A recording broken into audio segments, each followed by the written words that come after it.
Good evening, ladies and gentlemen, and everybody who is here, you wonderful, wonderful people.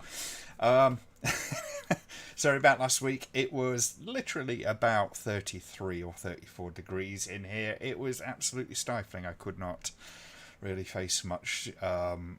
Just having the door closed and all that kind of stuff. It was absolutely. I mean, it's not great today. Although it's quite cool outside, I've had the door open and I've had the fan trying to blow air in, and it's still 27 fucking degrees in here. It's like, oh my god, it's yeah. So, god, yeah, I could not face it. It was horrible. It was horrible, and it's getting a little bit better at the moment, but my landlord has very kindly offered to get me an air cooler for in here, so he's spending a few £100 on that, which would be very gratefully received, because as I believe we're going to be getting another heat wave sometime in August, so hopefully I won't have to miss out on doing these things just due to it being so damn hot. But I hope everybody is happy, well, looking after yourselves, all that kind of thing. As I kind of said I was going to do on the last was the last stream, wasn't it? Trick or Treat. I got the CD and I've got the film on Blu-ray up there. It's a German copy. That's the best copy I could find at the time. So yeah, is it a double tonight or is this just one? Let's see how we get on with this one. If it gets like 29 degrees in here by the time we get through the film, then I might have to reconsider. But we'll see. There's been a few suggestions, so we'll see what goes on. Yeah, it's a bit of an unusual one tonight because obviously it's Friday instead of Saturday. I've got some stuff I want to be trying to get on with tomorrow. Apart from anything, I've got to try figure out how to recover some of my old intros to my series for my editing software, because since I changed the computer around, a lot of stuff's got kind of lost in the mix and all that kind of stuff. Weather's been appalling. Heat just saps my energy. Yeah, it's really bad in England in some respects, because a lot of people go, well, why are you complaining when it's only like 27, 28 degrees? And it's like, we don't really do air conditioning in general. Plus, my place doesn't exactly have very good airflow, so it just gets stifling in here for a few weeks during the year. So it's not enough to make it worthwhile spending, thousands of pounds on air conditioning, but it's enough to make you kind of like dread summer. Also, well done on getting Trick or Treat soundtrack. Yeah, it's really good. It's a nice addition. This is like kind of like one of the remastered ones, which I was surprised actually. I'm surprised anybody bothered to do that, but I'm glad they did. It's 32.3 here at its hottest. Wow. Yes, yeah. It's like it was about 33 degrees last week, thereabouts, and it was like, oh my god, I was just melting. I was melting. It was just sit there with the fan on full blast, just a few feet away from me, and try and get through it. Not just England, Europe is struggling with the heat, and air conditioning is rare in Germany. Yes, yeah, Europe gets it bad as well. We're just not. It's gets to that time of year, and like I say, for a lot of us, it's not like kind of for weeks and weeks and weeks. It's just for like a couple of weeks here and there, at worst, which isn't terrible, but it's like, oh my god, the floodings are insane. Yes, in Germany, yes, my heart goes out to them because that's pretty terrible. What's happened over there, so I feel so sorry for those people that's been caught up in that. It's pretty awful. Unfortunately, not to get too political, I think it's a sign of things to come, unless we really, really, really, really get our shit together. But even then, even if we were to do the right thing tomorrow, it would take a very long time for it to really kind of see results. So we're sort of stuck with it for now, but it doesn't mean we should be making it worse. Oh dear, oh dear. Kieran says, doing fine, absolutely boiling. It's going to storm later tonight. My internet keeps going in and out, though. That's annoying. Yes, it is a little bit. We do storms tomorrow. There's not supposed to be any rain tonight, but it's supposed to be very wet over the weekend, which is a little annoying, actually, because I really, really look forward to that. But on Sunday, my friend Meg has invited me to go out doing archery with, like, kind of old-fashioned longbows. If that gets rained off, I'll be a bit disappointed, but we'll definitely go do that one week. That would be a lot of fun. Can you imagine? They're going to give me a weapon. That would be the first time since they gave me a shotgun to shoot down clay pigeons. Dear, oh dear. Anyway, so it's the Abominable Dr. Phibes tonight. Those of you who are on the Ramblaholics will know that we've had a whole list of stuff there, so we'll have a look a little bit later on and see whether or not we can actually stomach sitting through another one. I'm kind of looking forward to this one because, much to my shame, I have not seen it, and Kerry's been banging on about it for ages and ages and ages. So we finally got around to it. Eventually I do get around to these things, but for anyone who's on Facebook who isn't on the Ramblaholics page, that's the place to drop suggestions. So you have to be friends with me on Facebook and then send me a request, and I should be able to add you. And it's not the most busy of pages in the world, but it's a good place for us to sort of go, oh look, I got something cool in the post, asking a few questions, that kind of stuff. It's a bit more of an organised way for me to deal with requests, particularly for this kind of thing. So I think that's quite an important tool for reaching out. Because if you contact me on my main page, or if you contact me via Twitter, it's one of those things that gets lost by the time we get around to needing that stuff. It's sort of gone away. Tell you what we need to do, watch Island of the Fisherman. That sounds like fun.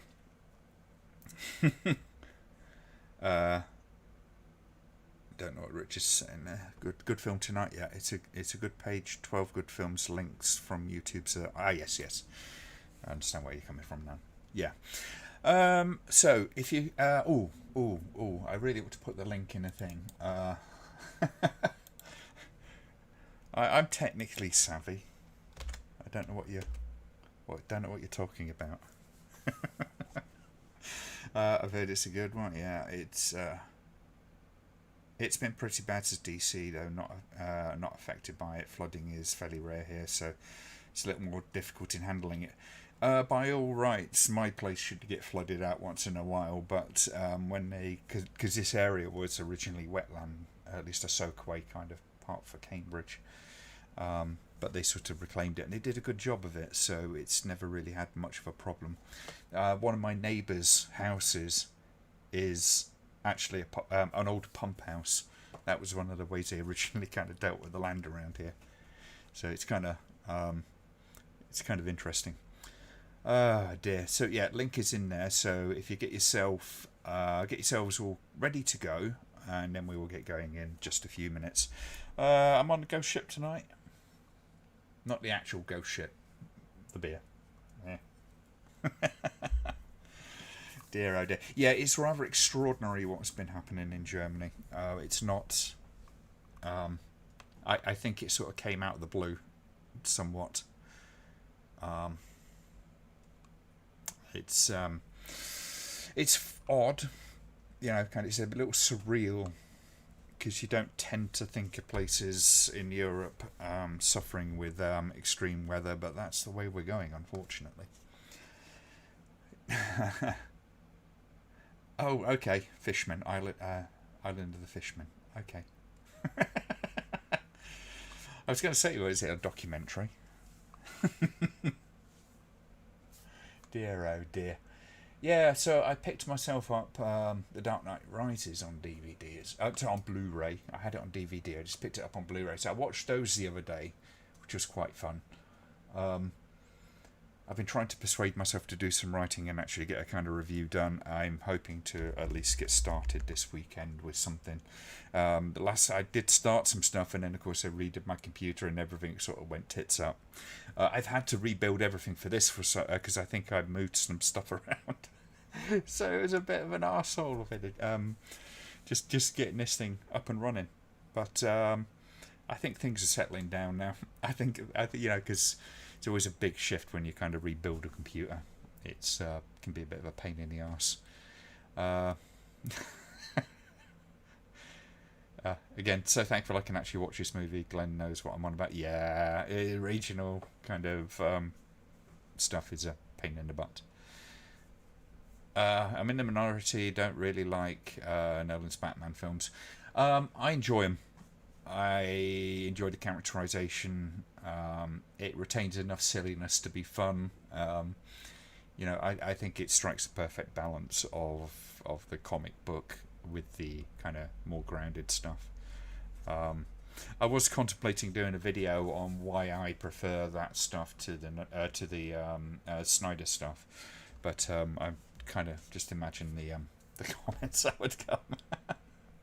I perfectly respect that some people really do enjoy that stuff, and this would be intended to be a much more respectful, or at least much more objective kind of. This is why I think this is better than this other stuff, rather than just going Snyderite fanboys and losing my shit. I tried that once back in the day. Can't get any image from that particular link. It's censored out, really. I think I've got it. No. It works alright on mine. Don't know what's going on there, I'm afraid. Try another browser, possibly. Batman Begins is the best. Dark Knight's overrated, though watchable, and Rises is kind of unnecessary. I kind of get that understand where you're coming from. I think Dark Knight Rises is one I've grown a bit of respect for, because I think it's quite a nice sort of bookend to the first one. I do love the first one. The second one is a much more accessibly fun film, and certainly the most striking of them. Though I do prefer the story of the first one, and the third one just kind of wraps things up really quite nicely. So I quite like that. Tim Burton's Batman movies are best superhero films ever. I like them. I'm a little indifferent on them in some respects. So I don't feel like they've dated terribly well, but they did open up a bunch of doors, and the first one just has a lot of really kind of memorable stuff. So I do think they're great films, but I prefer the Nolan films over them. Just how I am. Odd as it sounds, to find Nolan tries to make Batman 2 real. In the real world, Batman is most believable superhero who can exist. Part of it. Yeah, I can understand that. I don't think he made it too real, personally. For me, I think he just kept it grounded just enough. But I mean, it's all the silly shit. I mean, you just check out those vehicles and some of the gadgets and all that kind of stuff he has, and some of the stuff he gets away with. It's like it's still very, very kind of out there. And other than Christian Bale's he gets a lot of critique for the voice, but I didn't mind the voice personally, though it is a little over the top in some places, and he does this thing with his lip. When he's got the mask on, which I'm not quite sure about, but I'm sure that was just an acting technique. But aside from those little distractions, it's all good. It's all good. Best Batman film, I feel, is Batman Mask of the Phantasm. Is that one of the animated ones, is it? Okay. Alright, folks, let's get started. So get yourselves ready, and we will get going in about 30 seconds. I'm going to take a sip of beer because it is getting a little warmer in here already. I know I keep moaning about that, but good God. It's like, I swear I lose some weight during this. I keep trying to put it back on with the beer, though. Who would want to agree to their terms? I don't want my personal info all over Google. Fuck that. I chances are your own personal information is already all over Google. I think there need to be new laws about all of that, but there you go.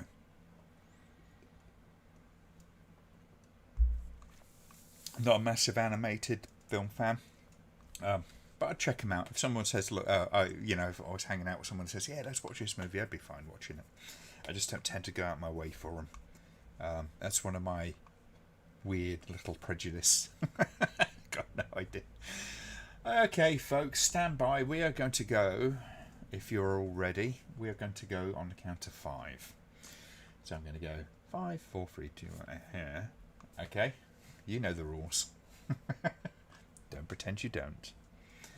Okay, so 5, 4, 3, 2, 1, go. Ooh, kitty cat. I love the old stock photos of them actually filming that. My God, that's loud.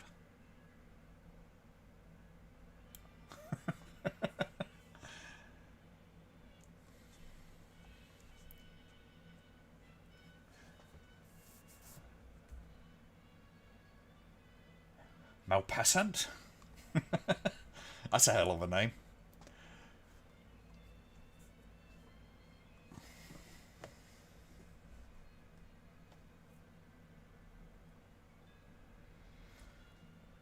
You just don't get kind of like this attention paid to title cards and stuff these days, do you?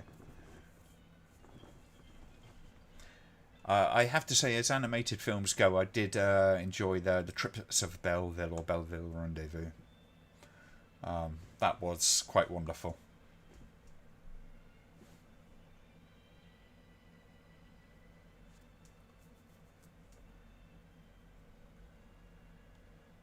Oh, hang on. Something's gone wrong with me.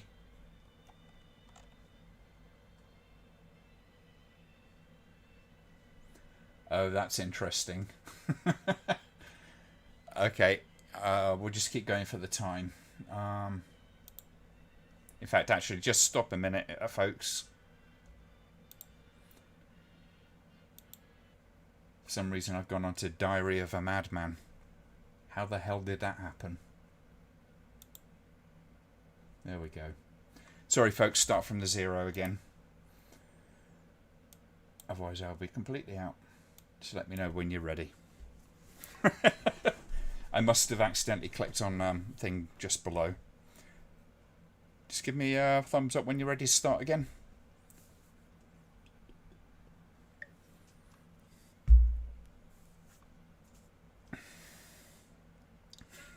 I do apologise, that is entirely my fuck up. Not quite sure how it happened, but there's a thumbnail down there and I must have skipped. Yep, restart your engines.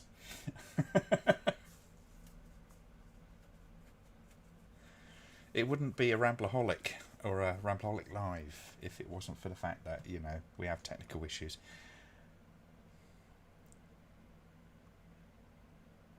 Right, let's get a couple. Hello everybody, hello Kool-Aid. So we're going to start again.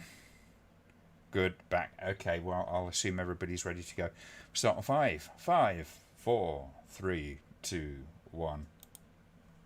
There we go.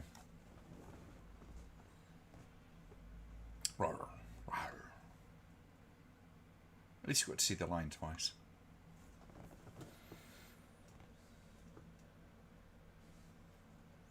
American International.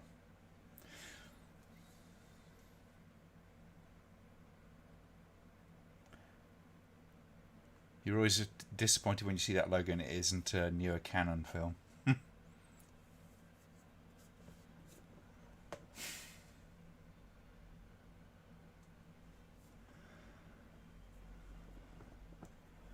Ooh. Definitely getting my sweat on. I think the heat's changed today. It's not quite as hot out, but in fact it's significantly cooler, but for whatever reason I can't get it cool in here.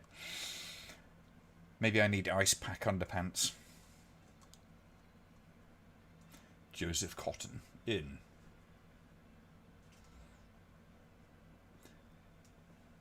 I wonder how many times the guy that did the titles for this had to spell check Abominable. Got the Alien quadrilogy. Got to watch 8 different goddamn movies. Well, the director's cut of the first one is well worth watching.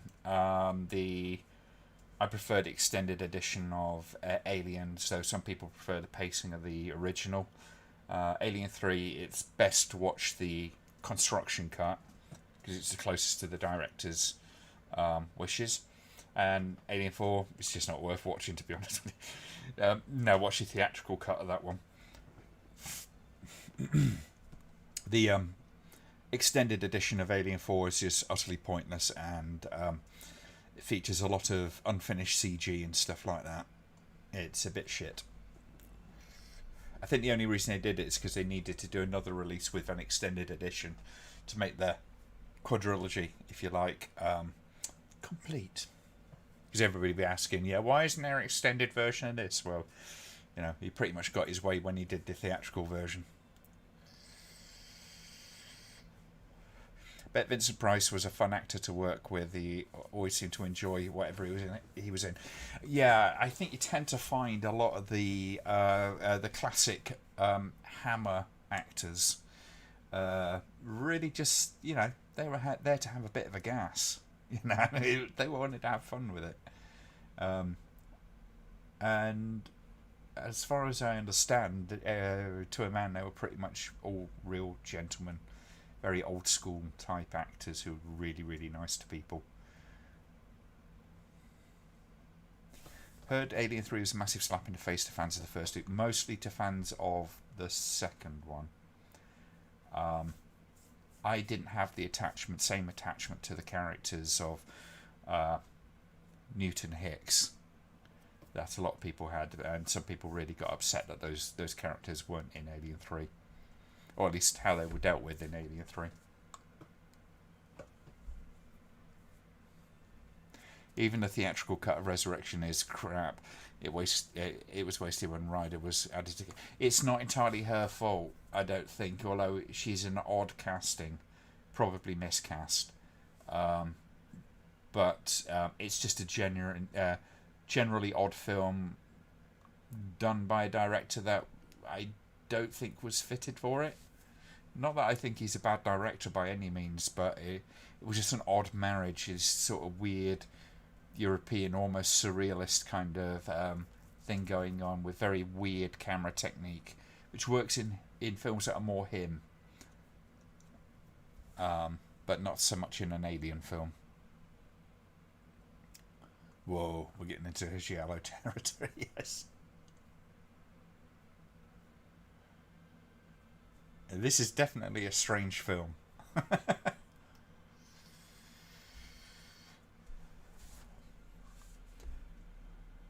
Somebody had fun with the set design, didn't they?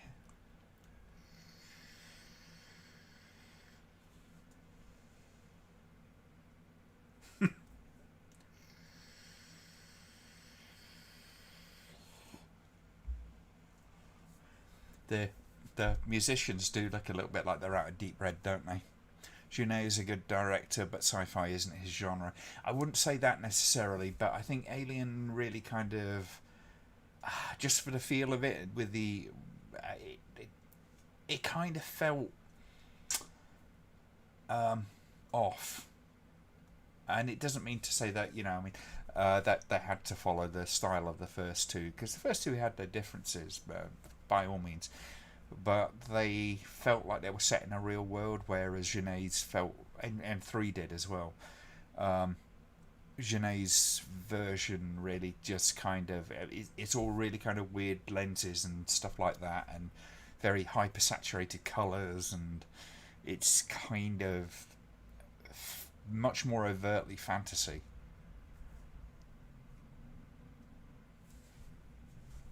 Oh, you might enjoy it. I mean, I'm certainly saying don't watch it, but I would say watch the theatrical edition rather than the special extended cut. Watch the extended cut second if you're going to watch it at all. You might even enjoy that more, but I mean, just from the opening of it, it's weird. They added a scene where You see a bug get crushed, and it's like it's just it's strange. It's a strange heightened reality that he kind of presents the film with. It's a bit bizarre. He has done Amelie. Yeah, Amelie is a good film. Although it's always the cliche one to go, I like foreign films. I like Amelie. I do like foreign films. I've got quite a few in my collection up there. I was a big fan of the Italian neo-realism and stuff like that.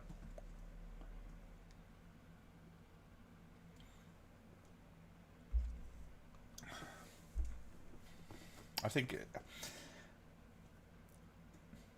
Okay. Have fun with that, Kieran.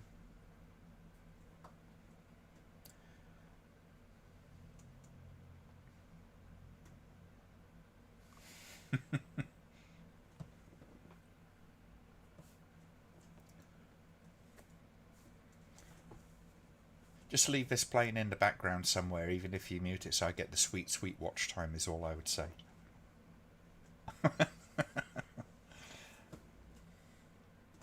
No, a lot of people did complain about that, or at least kind of took the piss out of the film because Montmartre, I think it is, they present it as being quite idyllic and you know, very romanticized French. But you got to remember, a lot of that film is sort of kind of how Amelie sees the world, and she's got some affection for where she lives.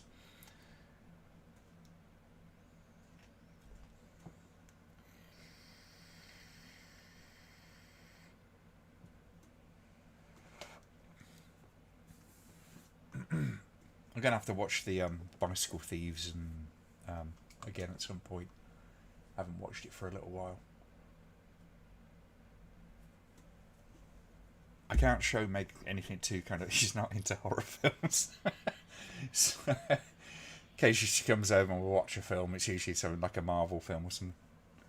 But I'll show her the Bicycle Thieves at some point.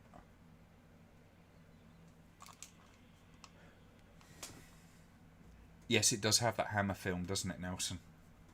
How does that feel? I don't know if that's deliberate or if it's just a kind of product of the time. They have some nice shots. It is a really nicely shot film. I've been watching some of the. I've been watching Hereditary and Midsummer just recently. The Ari Aster films. They have a very distinct visual style, to say the least. That's another thing I've been thinking about writing something about is on the current sort of horror scene, or at least the horror scene of the last 5 to 10 years.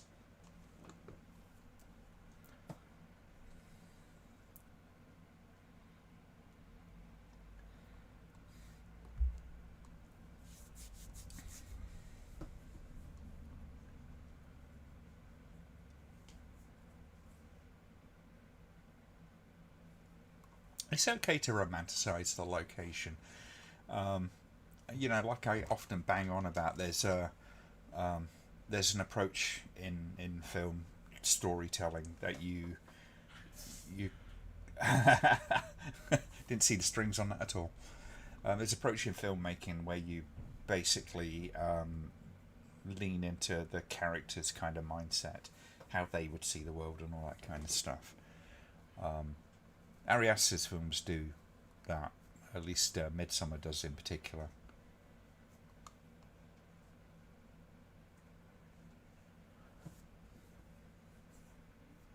I find it interesting. Not everybody gets on with that kind of thing, though.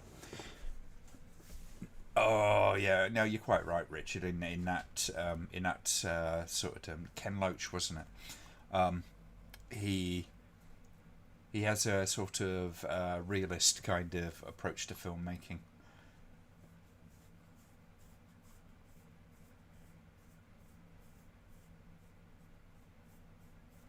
I would disagree, DC. I think they're interesting films. I think I respect, at the very least, I respect what he does. They're not necessarily always the most watchable films.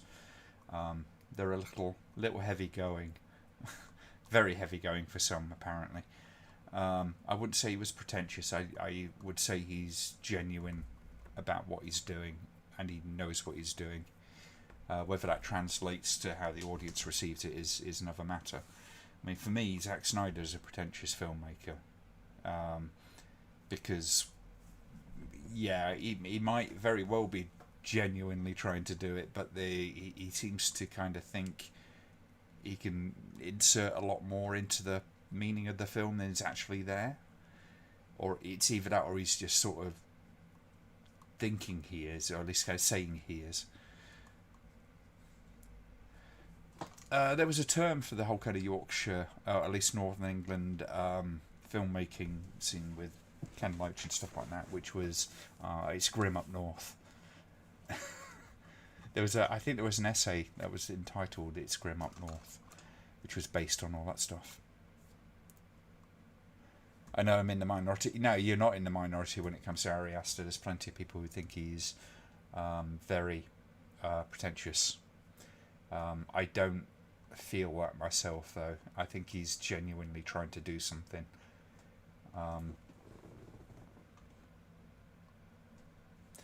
And, based on the two films that I've seen of him, you could describe him as an auteur. That's not necessarily a good thing, because you could describe Zack Snyder as an auteur as well, or Michael Bay as an auteur. It's not a value judgment. He's got plenty of the old pancake on it, hasn't he, old Vincent Price? Lexi always says it's her childhood, the film, and she had a Weehawk growing up. Oh, sorry, Byron. I did put a little thing up on Rambleholics much earlier on. Yeah, and I'm doing that on a Friday because I want tomorrow off for... I've got some stuff happening. Nothing terribly exciting.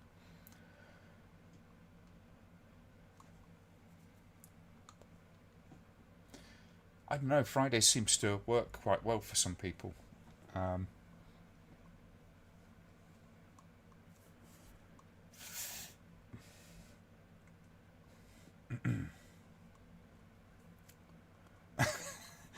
You see, that's the problem, isn't it, DC? When you talk about, kind of proper, the genuine words for kind of in film criticism, things like auteur and stuff like that. It sounds very pretentious, but it's not supposed to be. It is just discussing concepts. People can be pretentious about it. I try not to be.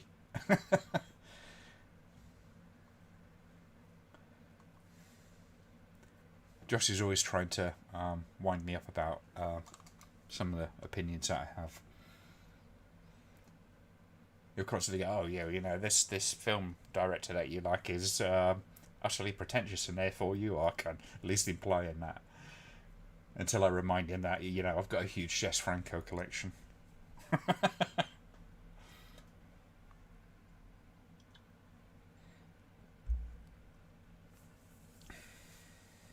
Oh, absolutely. I would say he's certainly got some claim to being called an auteur. I tend to think of the concept of auteur, like I say, not in a value judgment kind of way, but more as it's turning into Saw, isn't it? Is his head going to drop off?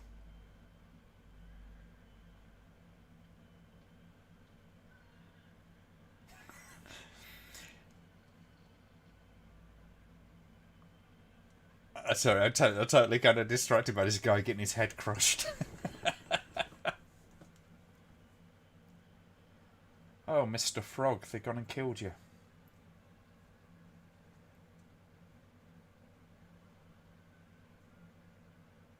I would say that was pretty grim for the time the film's made, but this is in 71, I believe.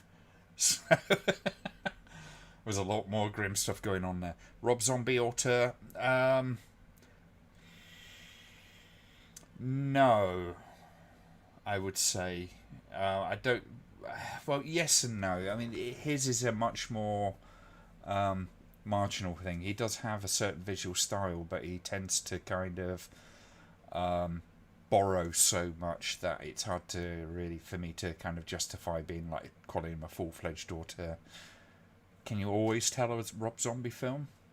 To an extent, you can.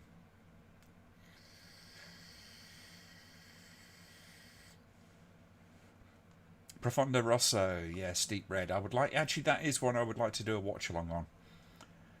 The copies I keep finding tend to be foreign language, usually Italian, obviously.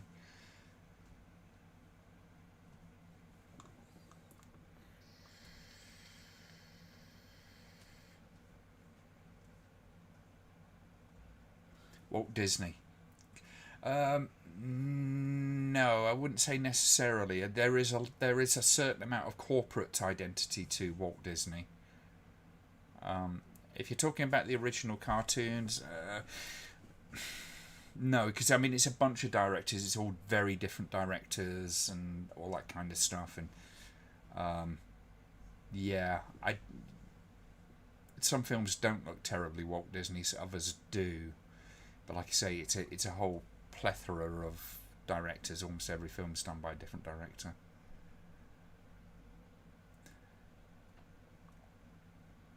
I mean, it's not just the look of the film. It's also kind of like how the film is crafted and put together. How usually there's something which is very distinctive. David Lynch is an auteur, for, undoubtedly so, because it's all in how the characters are sort of portrayed, how the camera is worked, all the decisions a good director should be making.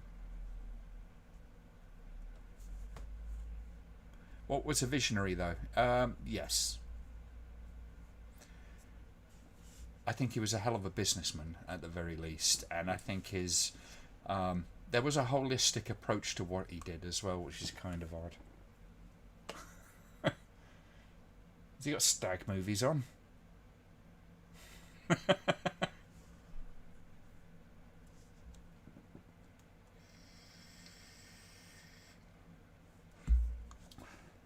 One of the early films that was censored was a film called Fatima's Dance, which is what this reminds me of. I'm wondering if they're sort of jokingly referring to it. Okay, so this is the comedy then. I like it.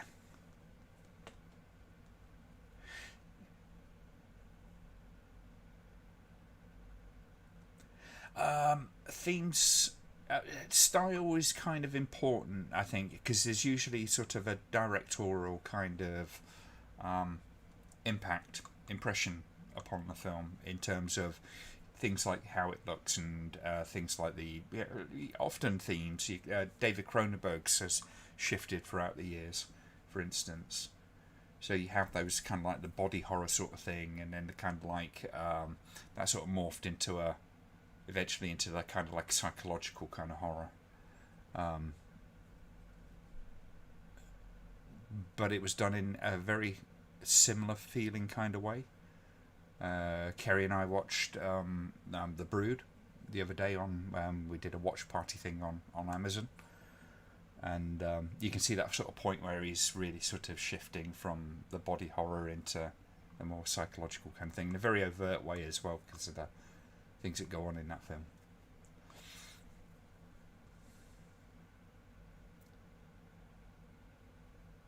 And how you explore a character and all that kind of stuff is often, if you are a very character-based film storyteller, that's often a way that kind of helps define your status as an author.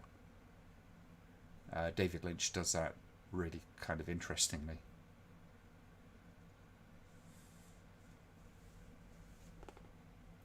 Okay, thanks, Richard. I'll check that out later.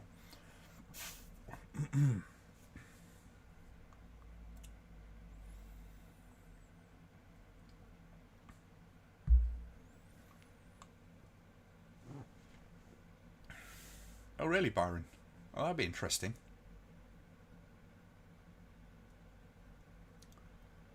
We were just trying it out, to be honest with you, at that time, and it might be a good way, even if we don't use the chat function on there.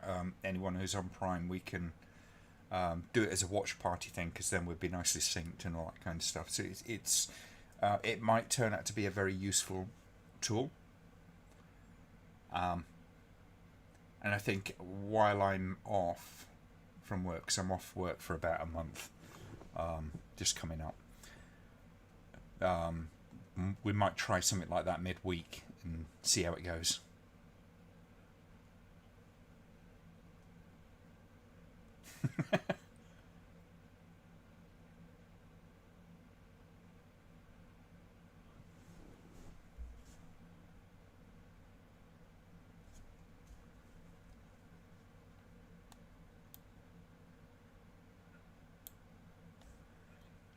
I do enjoy it when they get, English accents and all that kind of stuff going on, and it's not forced American style.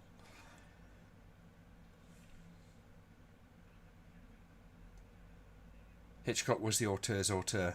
You could say that, yeah. It's worth looking into kind of like the film theory sort of stuff. There are some decent primer books that get you kind of along the way, and it's sort of your first step into really exploring films on a level which is a bit deeper than I liked it because the guy's head exploded kind of thing. And I think that's part of the way I get some fun out of, or some enjoyment at least, out of films that most people tend to reject. For me, that stuff really opened stuff up.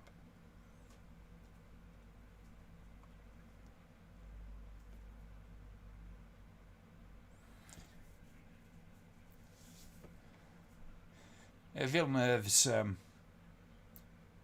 certainly an interesting director, I think. It'd be interesting to do a sort of a look at several of the films and kind of figure stuff out with it.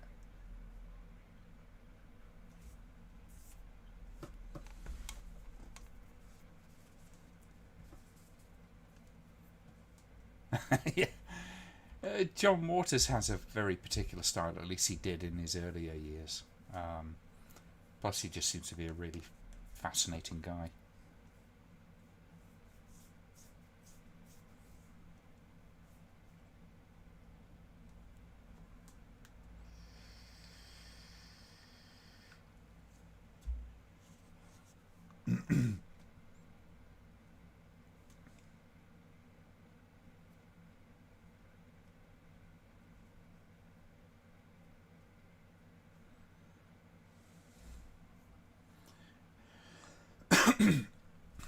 Well, you could possibly go back somewhat further than that. I mean, you could go right back to D.W. Griffith, as a for instance, would be one of the earlier ones that you could look at,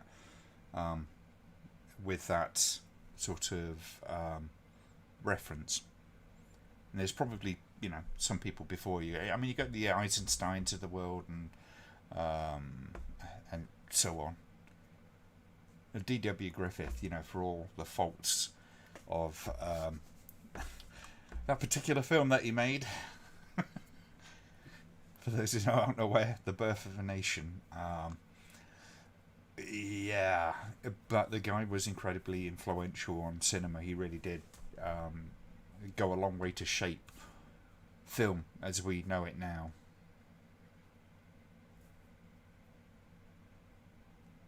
Okay.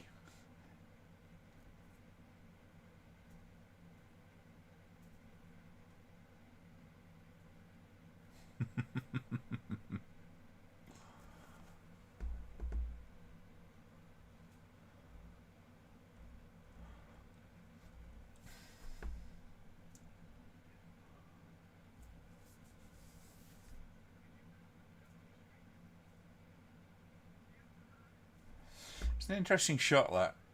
It really kind of gives you a feeling for the expanse of the set, doesn't it?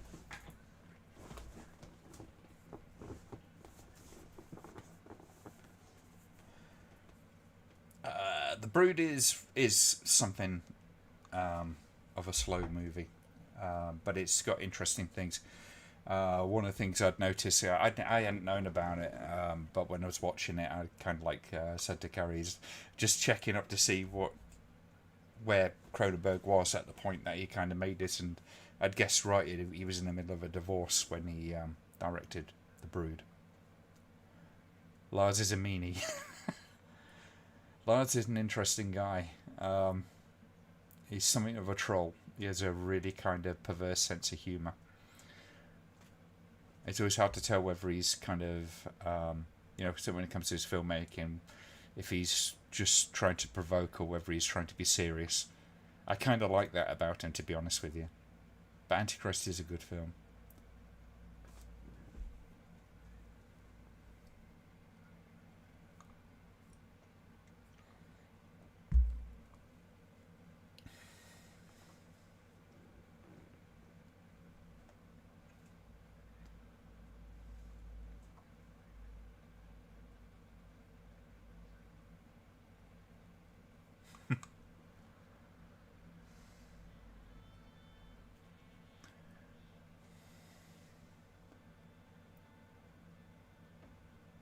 Oh, icky.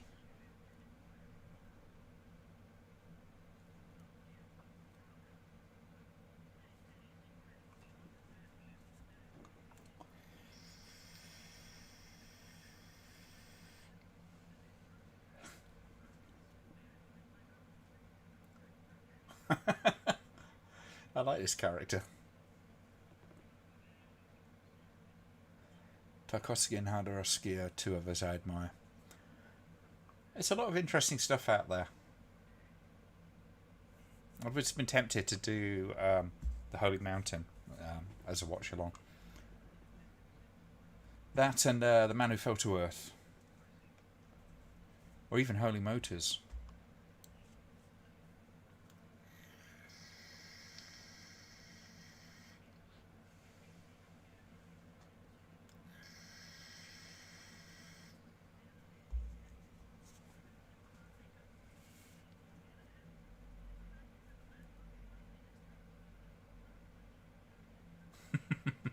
He can't get over his chin, okay.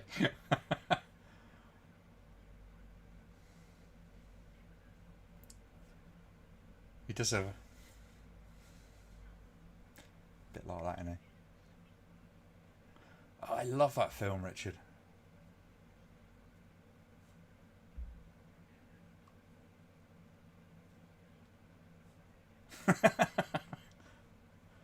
Yeah, I sent a drone over the other day, Carrie.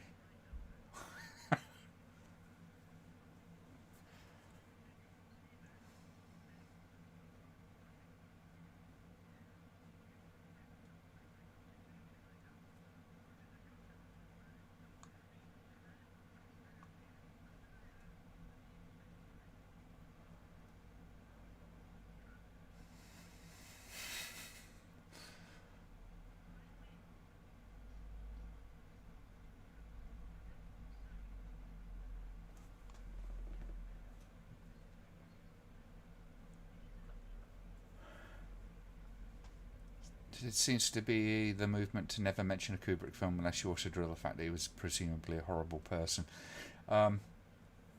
It was a difficult person, is what I would say, rather than a horrible person.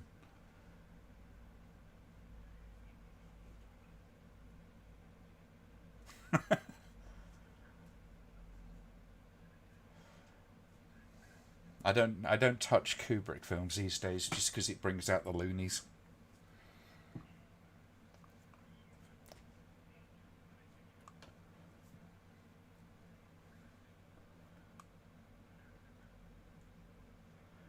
This set's an odd one, isn't it? It's another one of those where they sort of build the set and then it's surrounded by black drapes.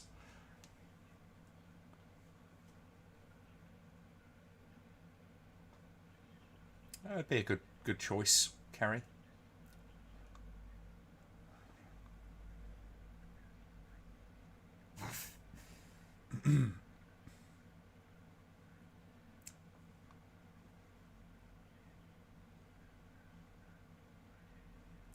It's the drunken judge from Oliver. Yeah.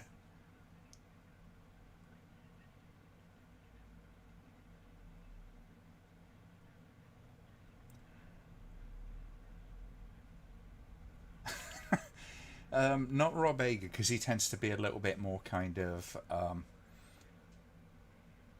calm about what he does. It brings out the Illuminati kind of crowd.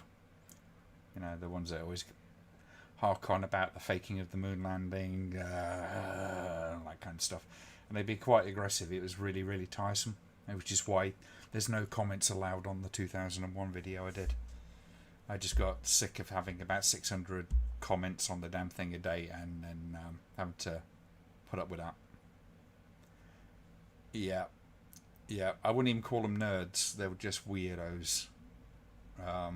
Nerds are fine.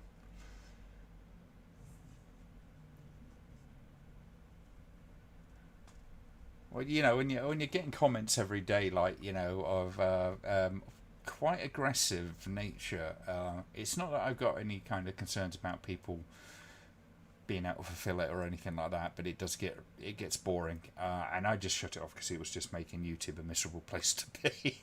And it's only on that one video. I mean, I've had death threats on some videos that I've done, but I've never got to the point where I've felt the need to shut the comments down.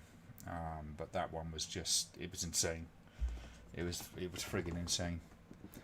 I had somebody literally just PM me on YouTube one time, berating me for turning the comments off until I explained why. Yeah, fair enough. He backed down and apologised. But yeah, I don't particularly want to go there again. If I do another Kubrick film essay, then it would be again. There would be no comments on it.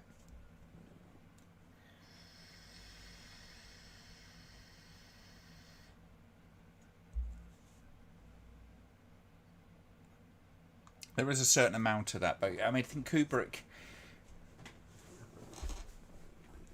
Kubrick's very deliberate with what he does, and is usually kind of like. But the thing is, he's not cryptic. He's not particularly cryptic as a director.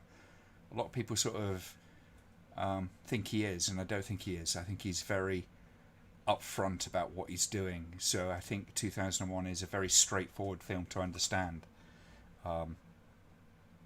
As long as you watch intently. It's not, the devil's not in the details, particularly with that film. I think it starts off showing you evolution, and an odd reason for it, and the film sort of continues along that theme throughout the whole thing. So once you've got that in mind, then the ending can make sense.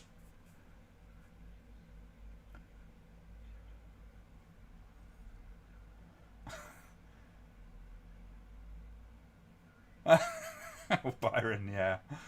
Ooh.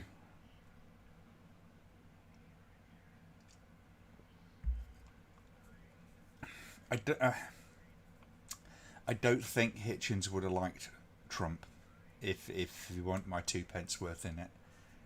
I think he would have had problems with a lot of the kind of beliefs and approaches that Trump took with stuff. Christopher Hitchens, for all his credits and faults, was a strong believer in rationalism. And I don't think Trump's a much more sort of emotional based guy. Usually just specifically his emotions. He's a guy that runs from the gut. That's the kindest appraisal I can give him.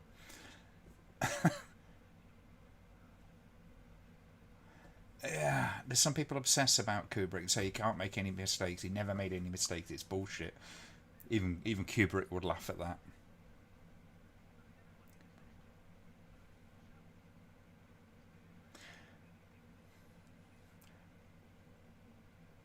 I think Kubrick was, yeah, I think perfectionist. He didn't like that term,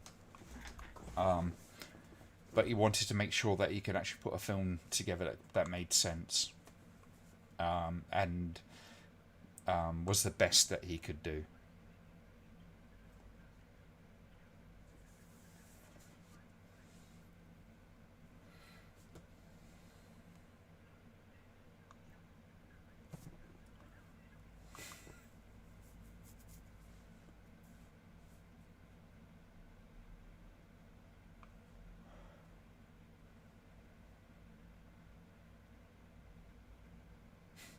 was a man for an eye with an eye for detail.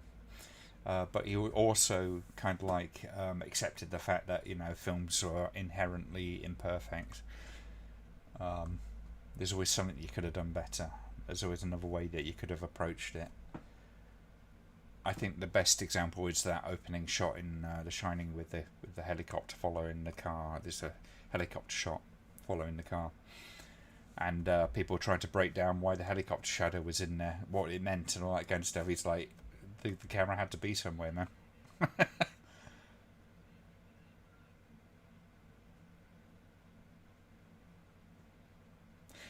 Yeah, yeah. I think that's probably true of a lot of directors, that they always wish they could have had more time, more money to do certain shots, and they've had to live with it. I think George Romero is one of the best ones for coping with that. He always made his best films under the harshest circumstances.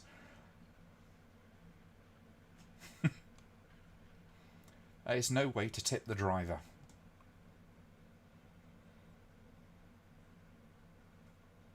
I like Kubrick, but I'm no way obsessive. I have a massive respect for Kubrick, but I also respect the fact that he's as human as the next person. You know.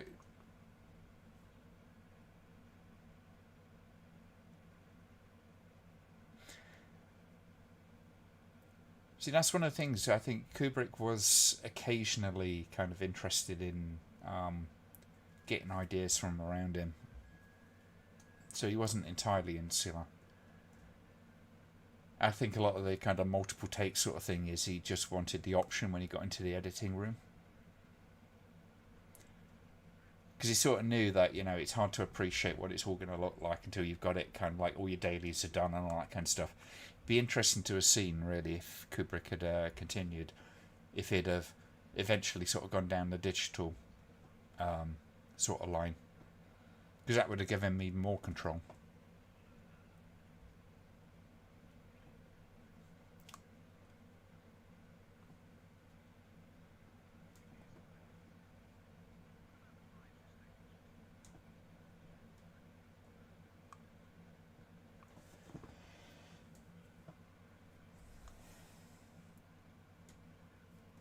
Yeah, I'm okay.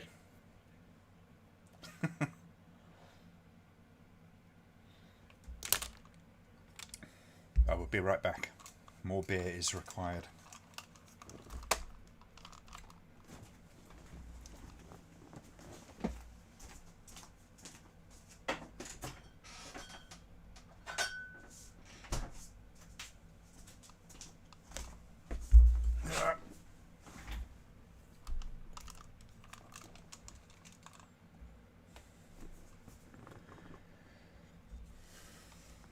It is interesting seeing the difference between the TV series version of The Shining and the Kubrick film.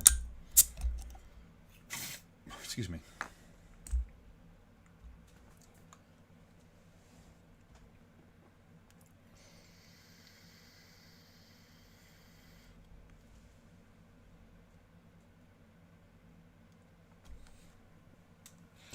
Wish director like Orson Welles had been given a fraction of the control Kubrick got in his films.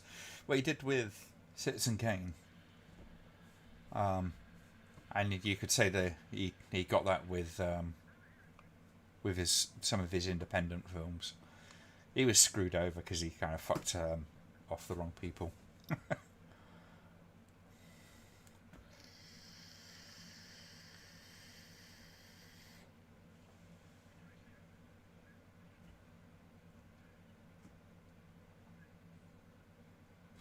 Yeah, I think Kubrick, when it came to working with other people, was very much the kind of guy that would go. He'd listen to ideas, and as long as they didn't kind of threaten to derail kind of where the film was going, he was happy to sort of give way on certain things, or at least kind of like go with other people's ideas. I think he appreciated other people's ideas. It's just like he wanted to make sure it was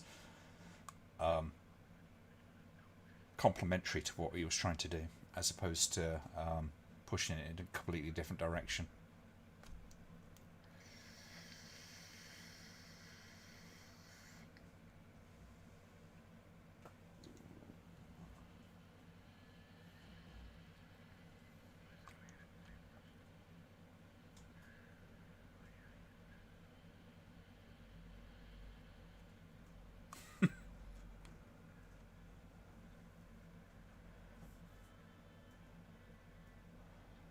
Oh, Vincent Price just doesn't need many lines in this, does he? He's just like kind of like just being there's enough.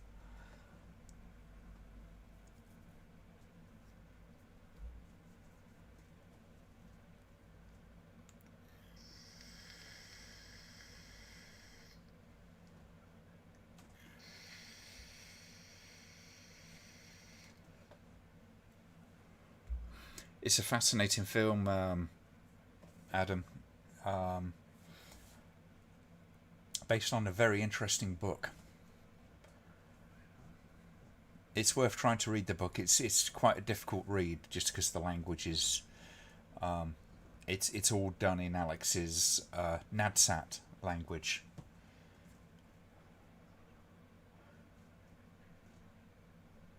But there's a rhythm, there's a poetry to it. It's kind of fascinating.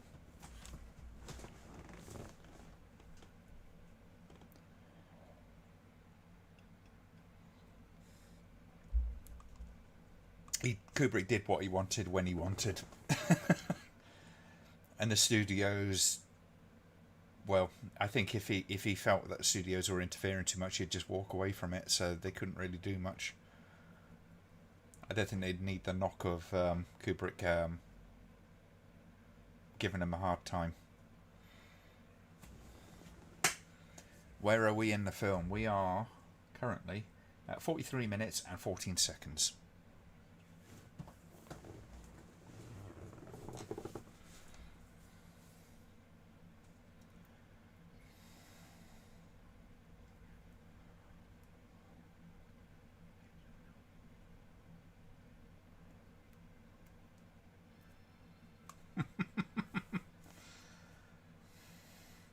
Getting a sense of an awful lot of different things that are going into this movie, don't you?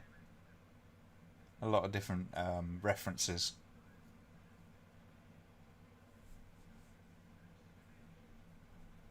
That's a possibility, Kool-Aid.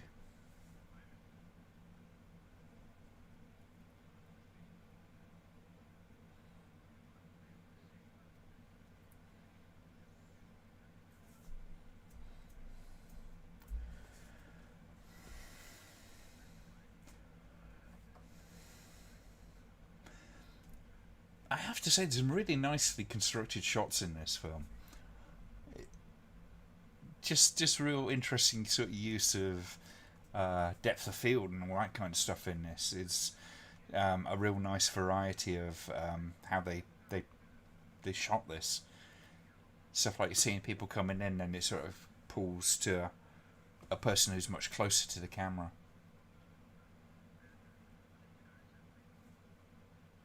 But it's not overwhelming. It's quite subtle. And subtle in the way that it sort of doesn't really interrupt the flow of everything. You get the Ari Aster stuff that I've just been watching recently and all that kind of stuff, and the camera work in it is almost a character in its own right. It's certainly very kind of informative, but in some respects it's a bit intrusive. I think that's part of the reason why some people get that feeling of pretension about it. There's a strange formality to everything.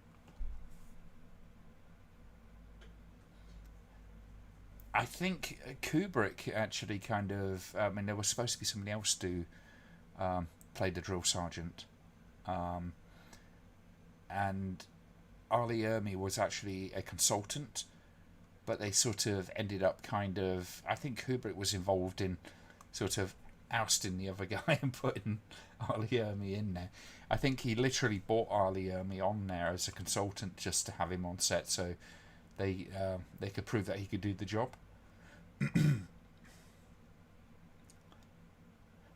It's right near the top of the chat there, Brian. Let me see if I've still got it.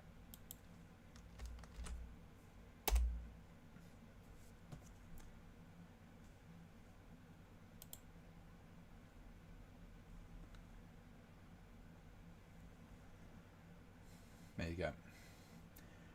And we're currently at 46:30.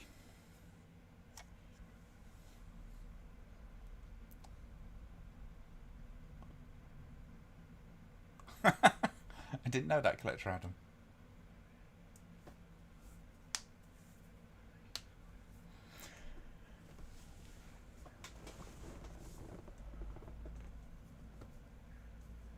Very casual about opening tombs.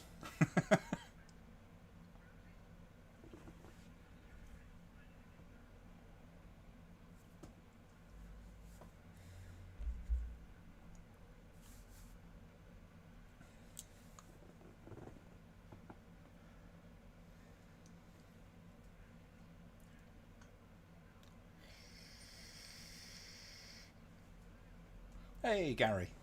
Thank you for that.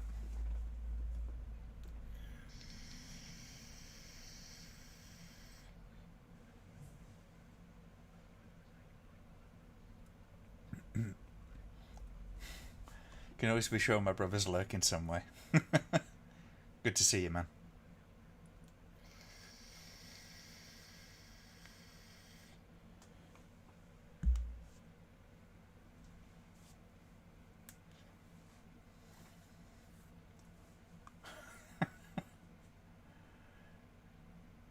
They're liking the Russian doll kind of approach to burial.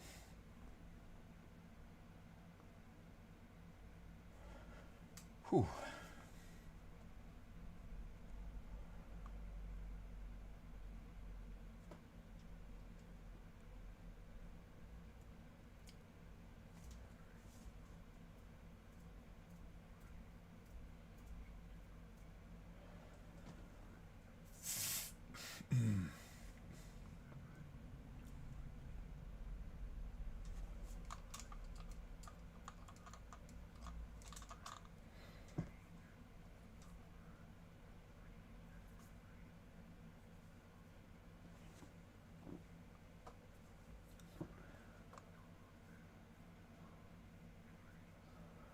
Definitely getting a sort of Phantom of the Opera kind of vibe from this film. Just sort of mixed up with other genres.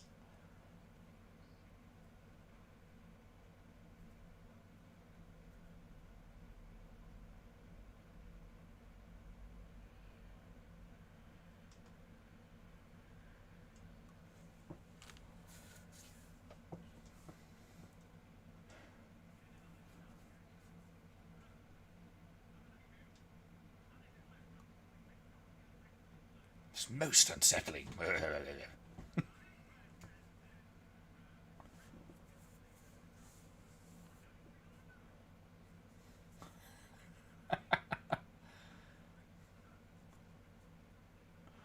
And again, this shot, it really is using the depth. It's a nicely made film for something which is relatively unassuming.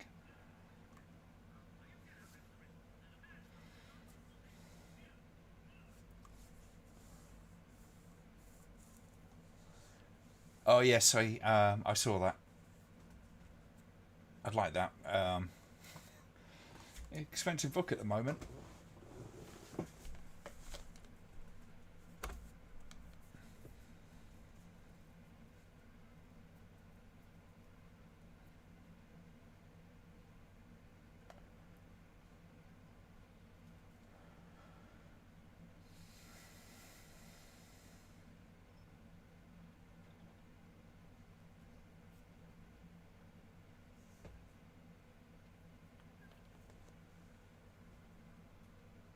Do I like Dr. Phibes Rises Again? I haven't seen It's Like This. I've never seen the Dr. Phibes films. Until now, obviously.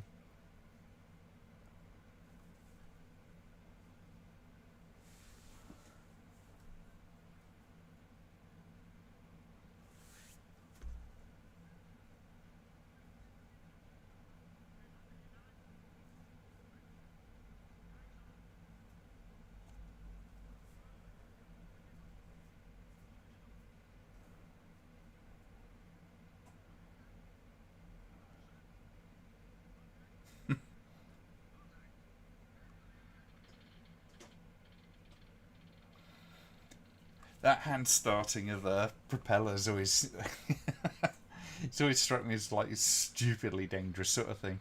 Obviously it was, but Very expensive, don't know why. It's because it's out of print. I've seen loads of copies of that going for like about, you know, 90 to £120.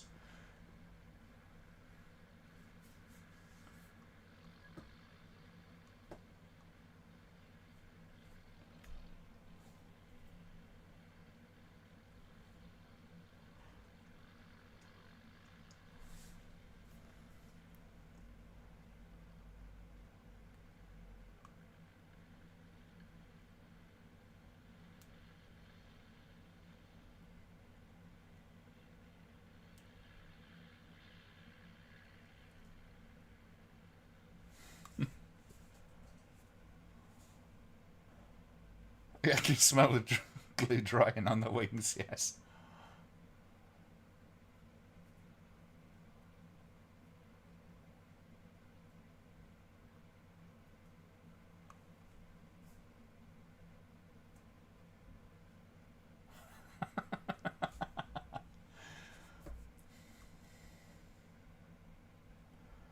Considering he's only like in, you know, relatively few scenes, at least up until now, Vincent Price is certainly hamming it up, isn't he? Not, without even a word.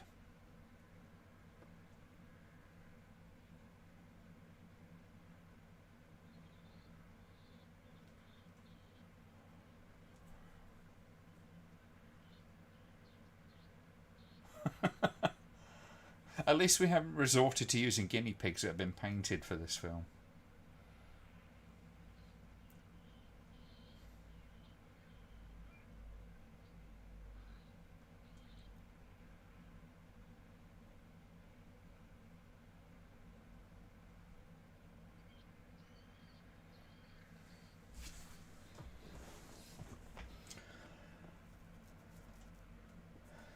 Phantom of the Paradise by De Palma would make good viewing. Well, you know where to make the suggestions. We've got a big list now. Actually, it's kind of fun.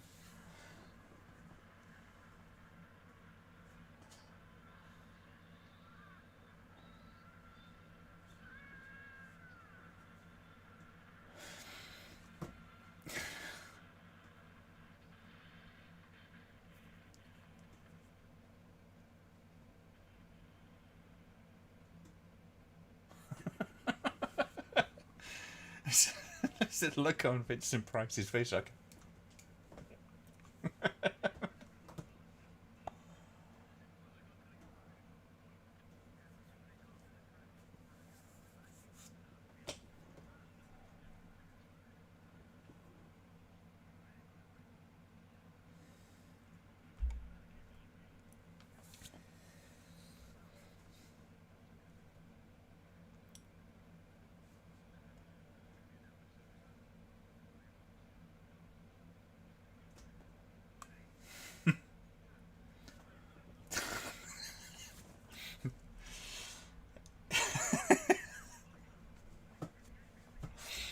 I love that they're making the whole pike trout kind of confusion of the name of thing.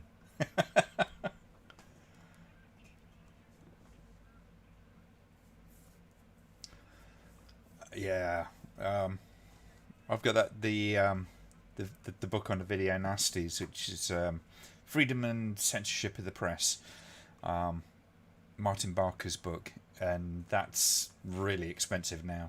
It's a teeny tiny little paperback. I think it only ever had like one or two runs maximum.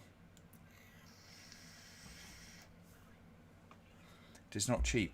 I think it's about 400 or 500 quid now.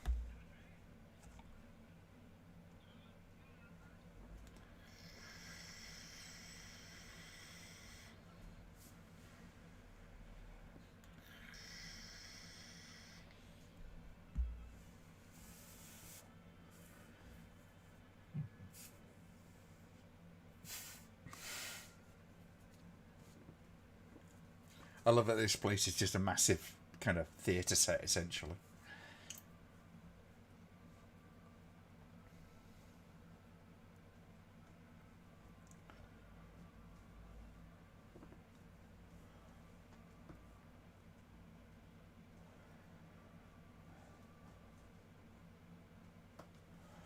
Whew.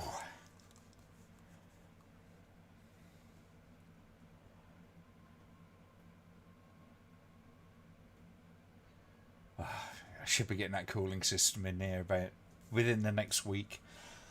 Good God, I need it.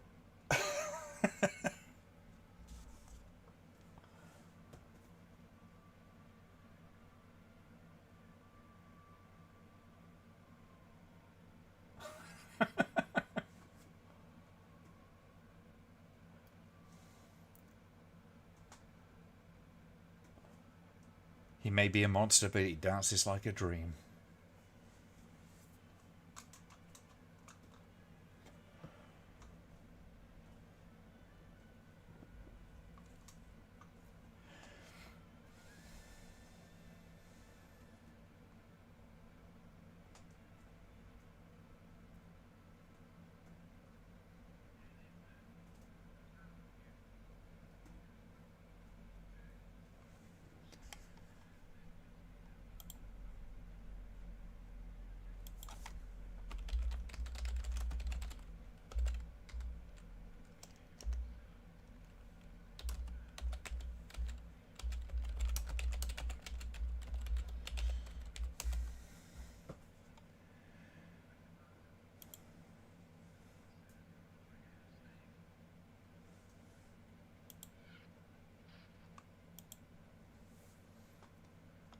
Oopsie doopsie.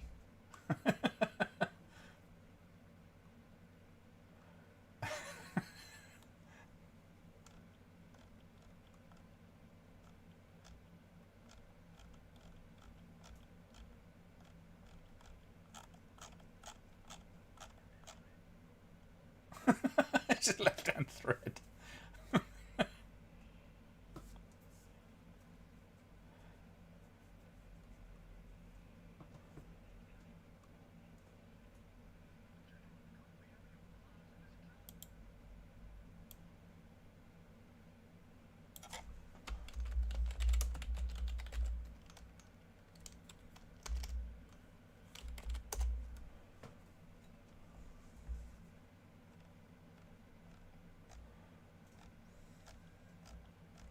Wow, I can't even find the Martin Barker book for sale anyway. Last time I checked, it was about 499 quid or something like that. It was really stupid money.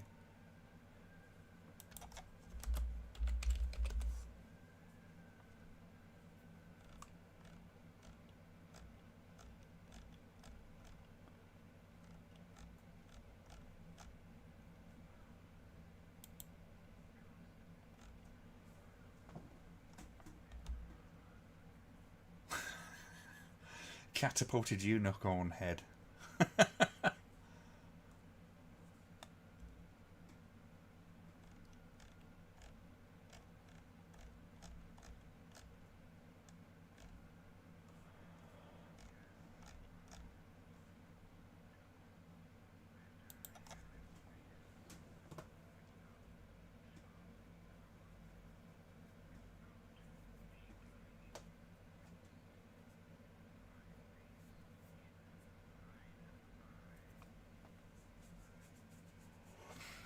Yeah, I was kind of lucky picking up that Martin Barker book because when I got it, it was about 50 quid, and it's like just gone up and up and up, and it's getting harder and harder to find. So I was, I'm glad I got it when I did.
Just watch this on the show Svengoolie on cable TV. Okay. You're watching on the toilet, film out of earshot. Fair enough. Remember to wash your hands.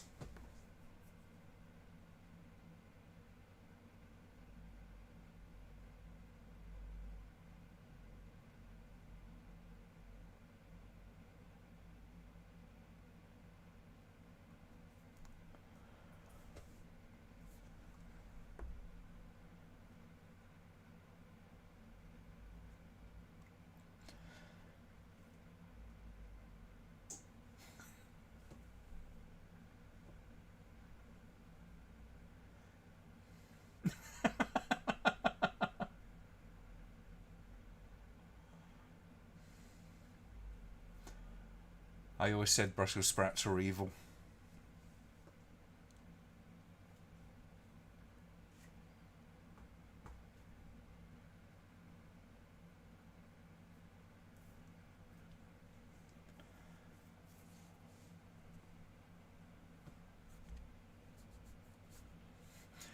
Cats be cats. They'll just do cat things.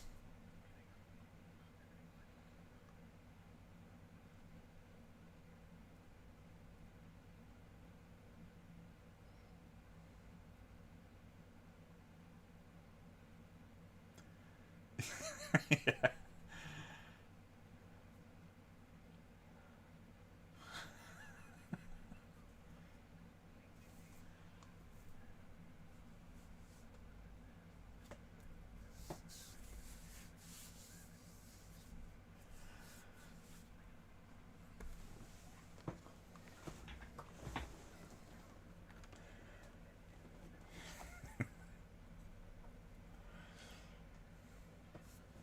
I remember being a Christmas meal my sister was putting on, and she was insisting on putting at least one Brussels sprout on every plate, and we're supposed to eat it. And I was like, "Yeah, no."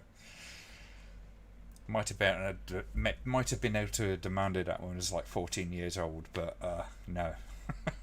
As an adult, I assert my right to refuse the Brussels sprout.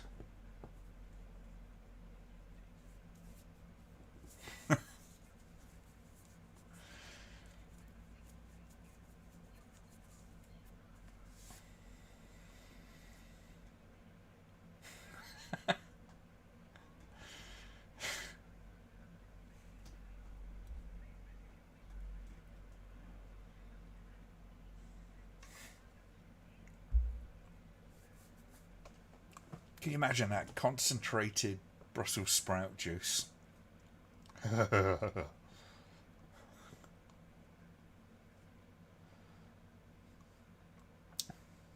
mean, if you're going to go for diabolical evil, it's the vegetable of choice, I guess.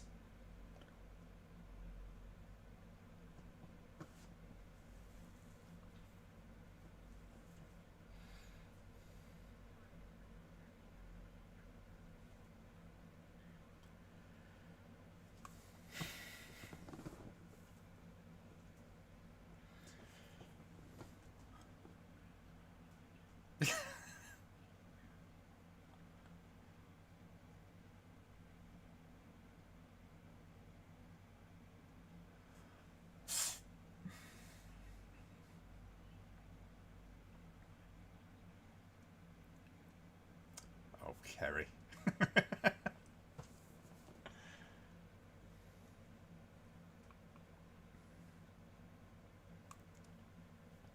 And then some, Collector Adam. I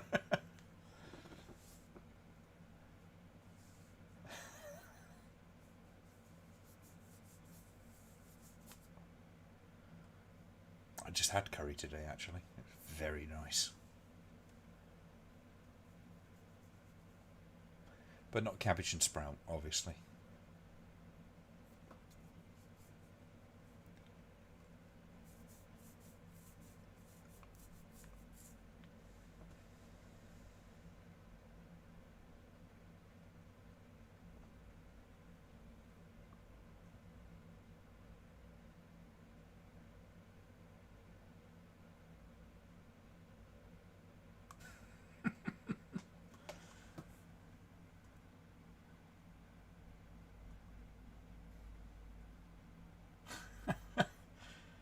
That's a neat little visual gag.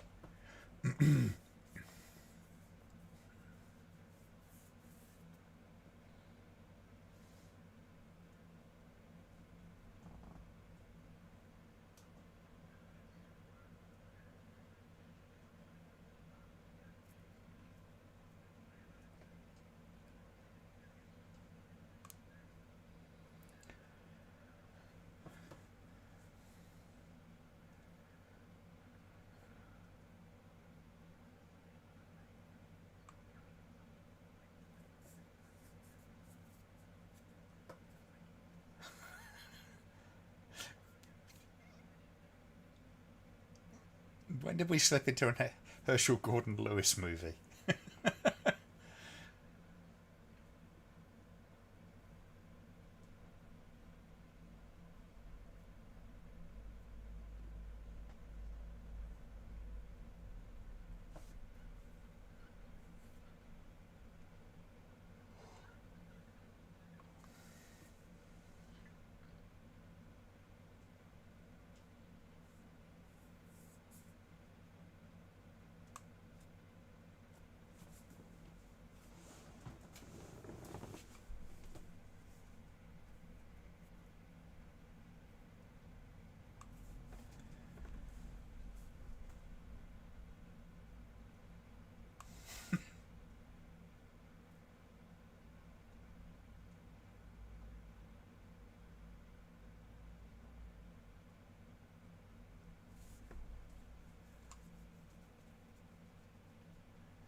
It did seem a little insistent, but we'll let you go.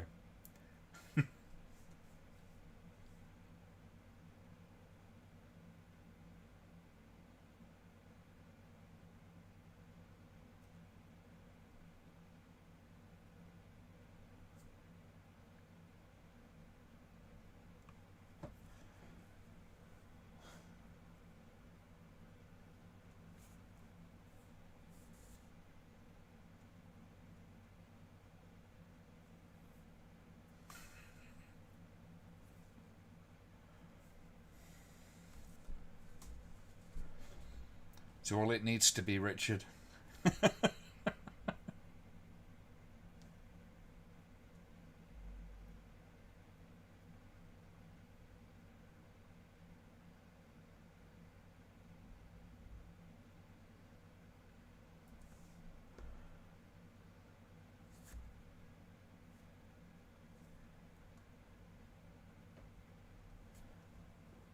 Yeah, that's what I'm thinking. You get a fly crawl over you in the middle of the night, you usually kind of wake with a start, don't you?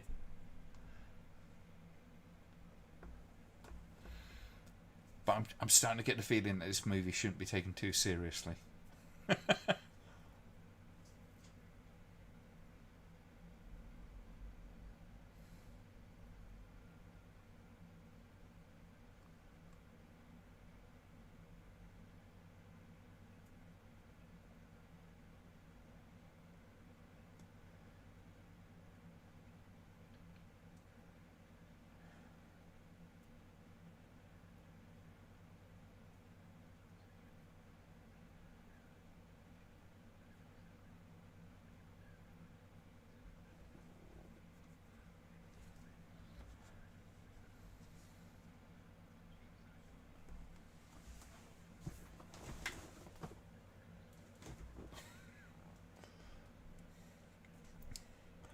Apparently so, Richard.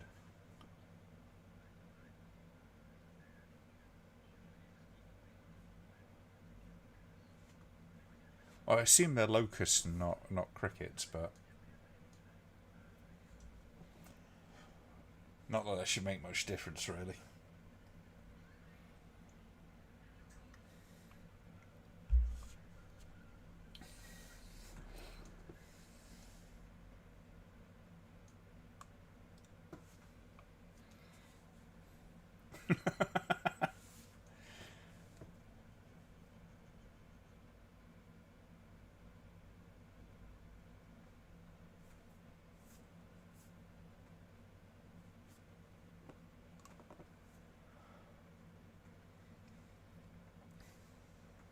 Oh, how did it go with The Exorcist 2, Kerry?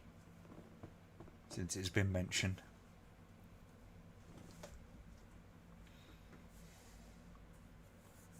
Is that the Mad Comics boy?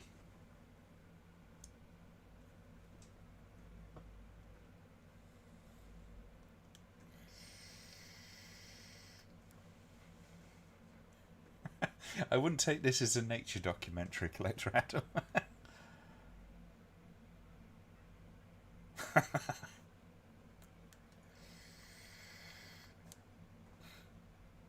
It is quite something to behold, is The Exorcist 2.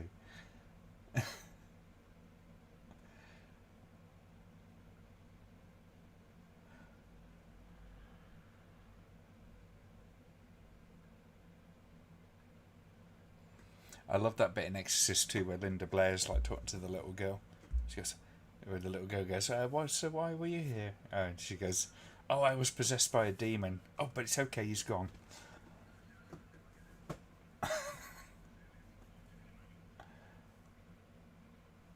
Oh, Exorcist 3 is a good film.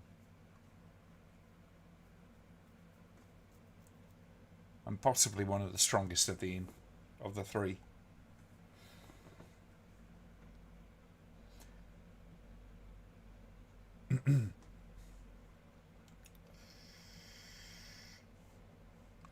Yes, it. Excuse me. Yes, it does, Brian.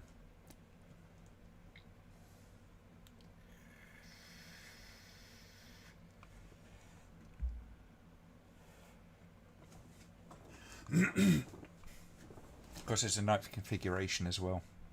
Oh wow, they got to work quite quickly. One wonders if Bioshock took a little bit of influence from this, because a whole bunch of like mannequins of the kind that Dr. Phibes makes.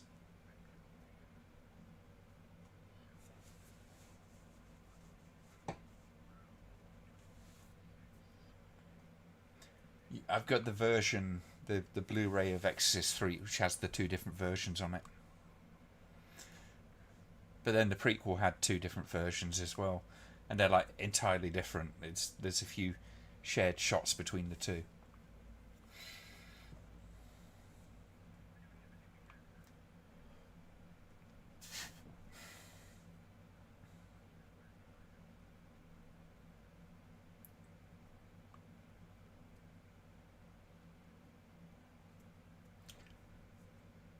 Do you like the Entity?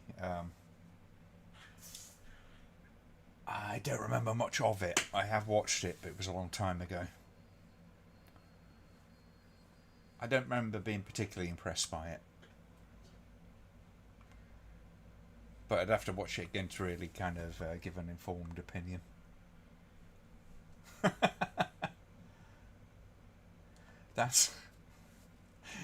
That's obscene phone calling with style and class.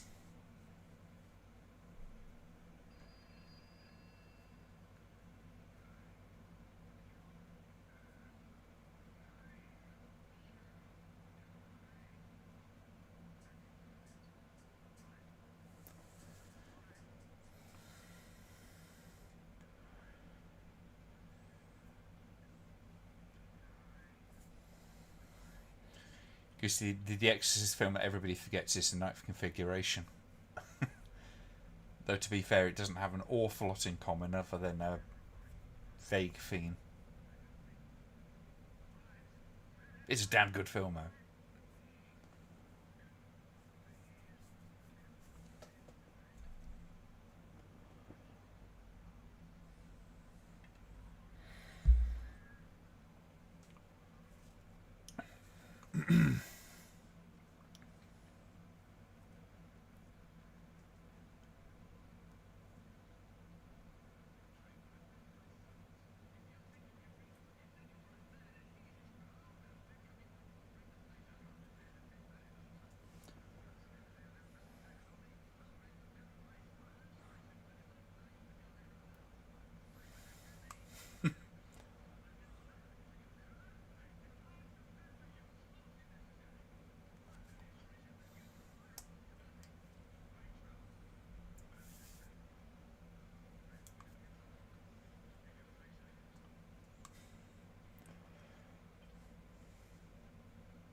Uh-oh. I think Manos is making an appearance.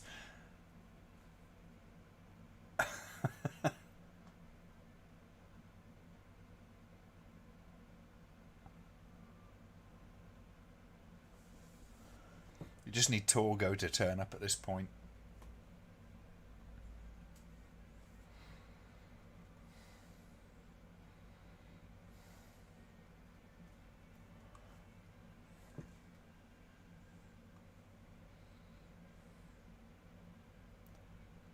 When phones are theft, yes. Yeah, I don't think you're going to knock anyone out with your average smartphone these days, are you?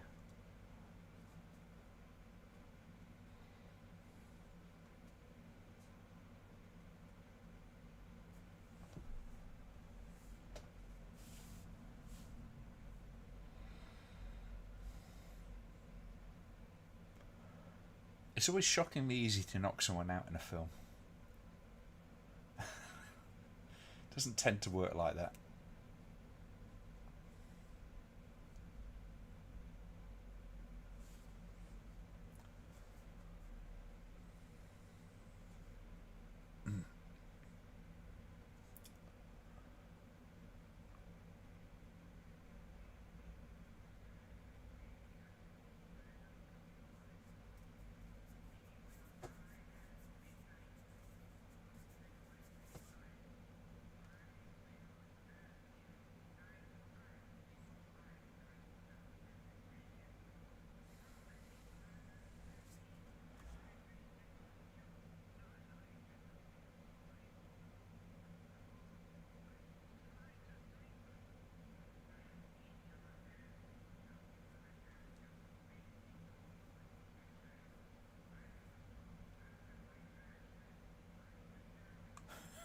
It's like a really perverse version of his master's voice thing, isn't it?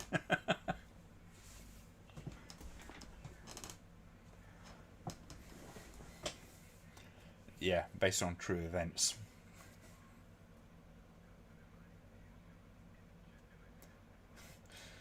It says Cannibal Holocaust and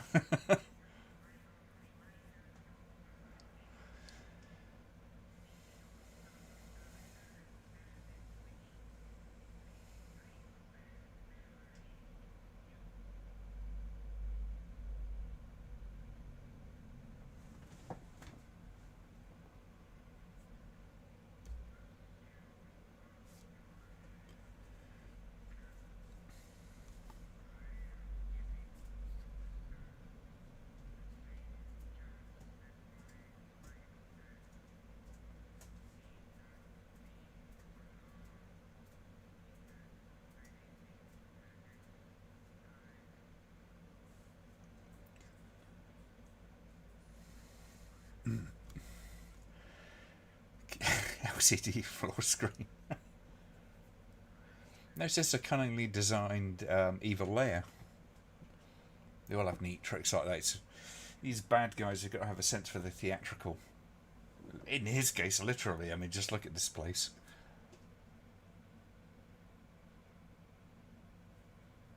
You've got stage traps, for God's sake.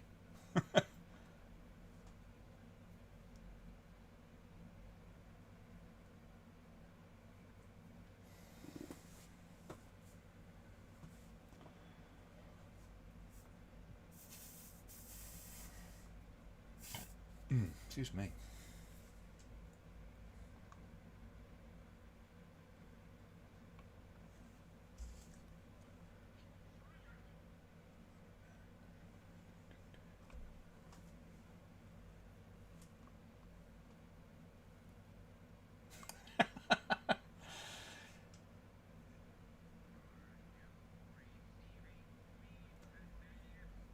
See, if they did a remake, it'd have Bluetooth.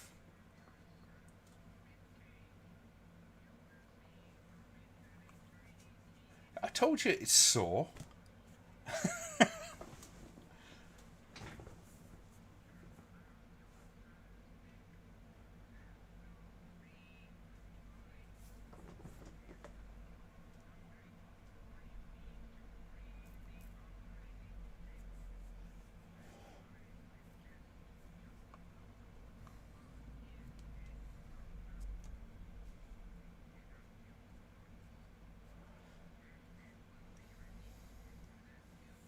It's actually cauliflower powder.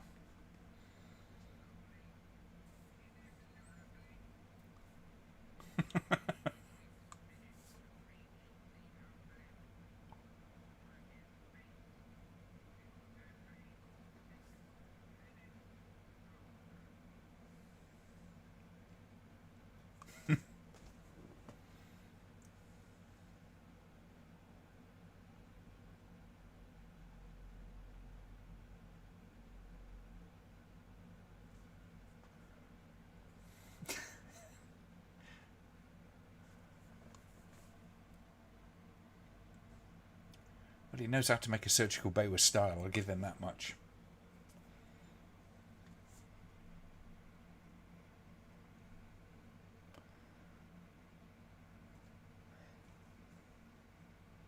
There are no good horror actors today like Peter Cushing, Vincent Price, and I think there's a lot less actors that are kind of specifically of the genre.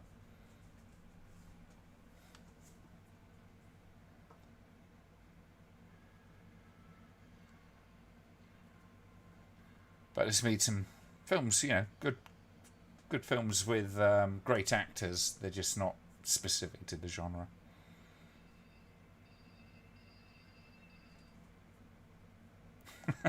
DC. Oh dear.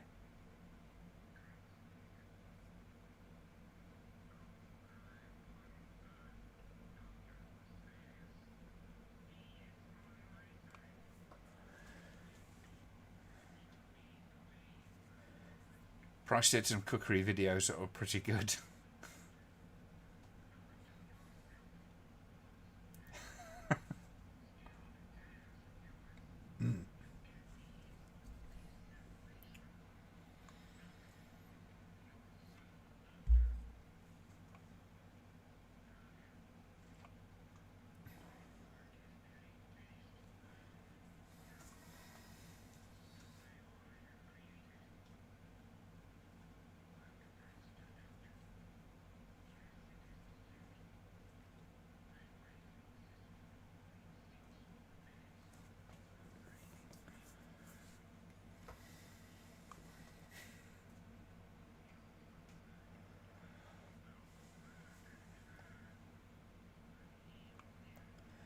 Did they include cooking poodles?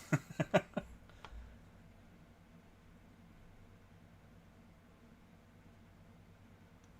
think Hugo Stiglitz probably had a few good recipes for cat-based dishes.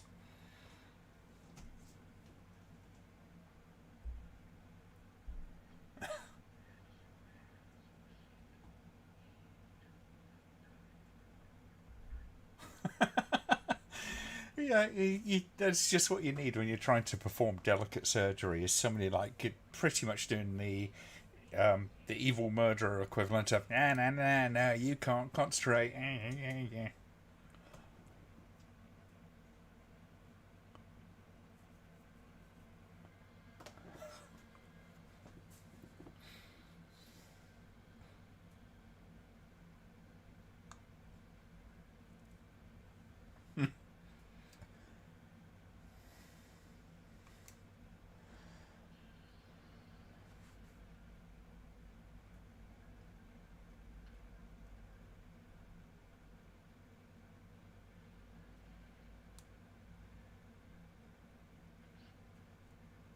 This is such a weird film.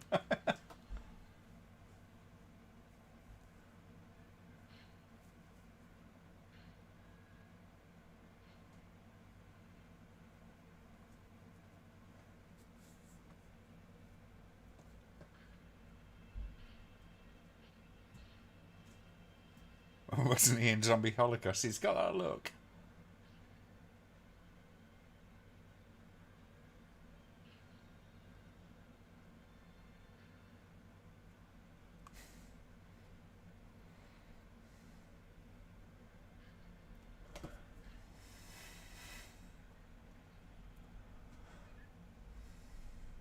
As I was saying earlier, isn't it, Richard? It does have a few influences along the way.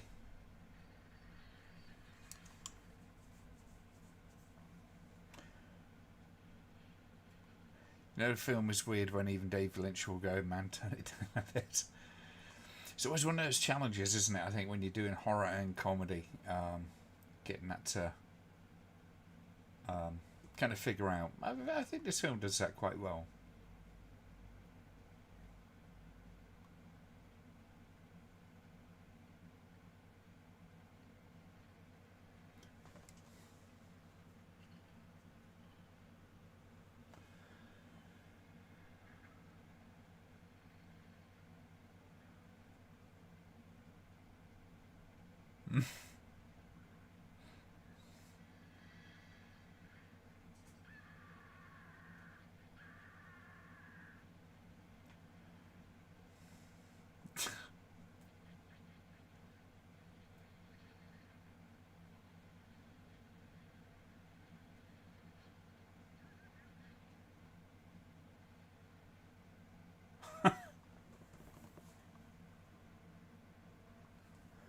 Dario Argento did sort of a version of it in the 80s.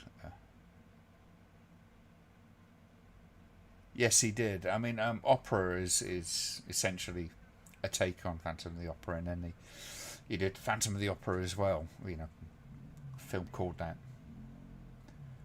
He's always had a bit of an eye for the classics. But isn't that the Italian film market all over?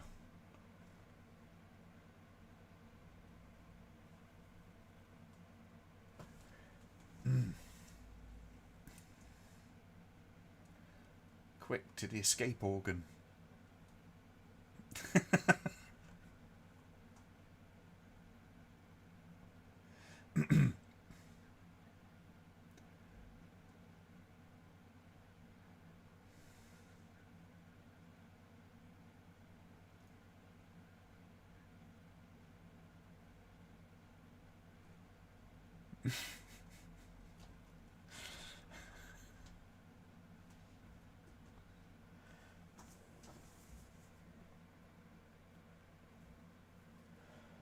Depends on who's making it, doesn't it, Richard? Would be an interesting one to use the entire environment of a theatre. It's the sort of thing you'd have to do in like the West End. You couldn't tour a show like that if you were going to go down that line, but making it so the Phantom can sort of appear around the audience and stuff like that be kind of interesting.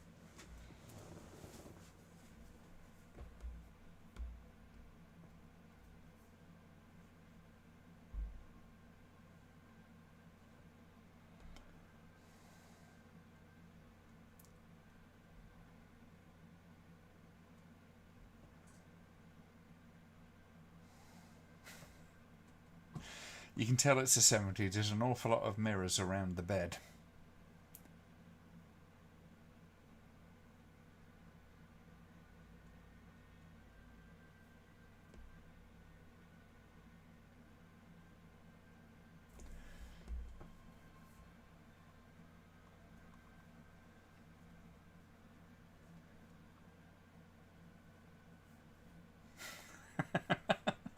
You love that sort of movie shorthand where they have to kind of like label the bottles, because otherwise you just won't know what's going on. Is that why are they putting custard into him?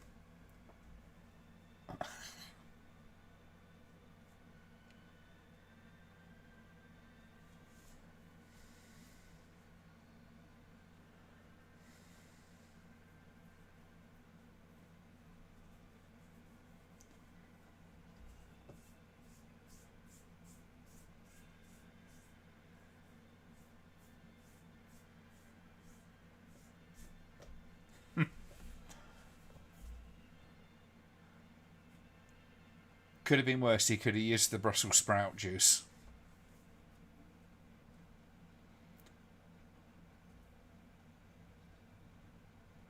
That took some serious planning for him, didn't it? He had to make the automated embalming system and the built into the floor crypt and well, sarcophagus, whatever. These evil genius types were really, really kind of like they're big on the build.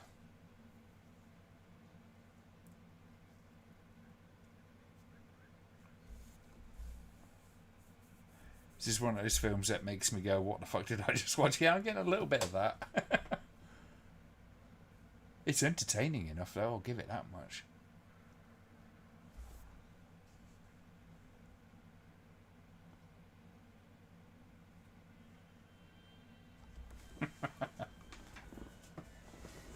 Somewhere Over the Rainbow, okay.